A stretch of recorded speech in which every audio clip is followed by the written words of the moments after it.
SDPI Ernakulam ജില്ലാ committee IG office March നടത്തി.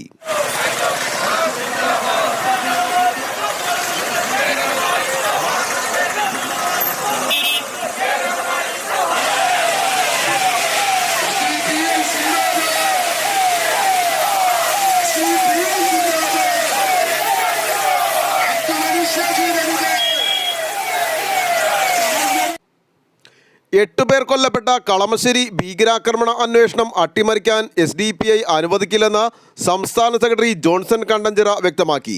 SDPI Ernakulam ജില്ലാ കമ്മിറ്റി സംഘടിപ്പിച്ച IG ഓഫീസ് മാർച്ച് ഉദ്ഘാടനം ചെയ്ത് സംസാരിക്കുകയായിരുന്നു അദ്ദേഹം. ഹൈക്കോടതി ജംഗ്ഷനിൽ നിന്നും ആരംഭിച്ച മാർച്ച് സെന്റ് തെരേസാസ് കോളേജിന് മുന്നിൽ പോലീസ് ബാരിക്കേഡ് വെച്ച് തടഞ്ഞു.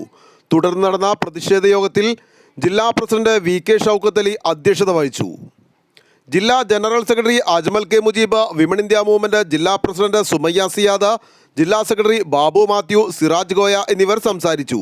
ജില്ലാ വൈസ് പ്രസിഡന്റുമാരായ Shameer Manjali, Nimmi Noushad, general secretary organising KM Latheef, സെക്രട്ടറിമാരായ K Muhammad Shameer, Shihab Padanattu, Nasar അളമന, CS Shanavas, Sudheer Elookkara, Haris Umar, NK Naushad, Kabir കോട്ടയിൽ, അനൂവി ശേഖർ എന്നിവർ നേതൃത്വം നൽകി. ആലുവ ലൈവ് ന്യൂസിനു വേണ്ടി സിദ്ദീഖ് കാരക്കാടിനൊപ്പം സനൂപ് കളമശ്ശേരി.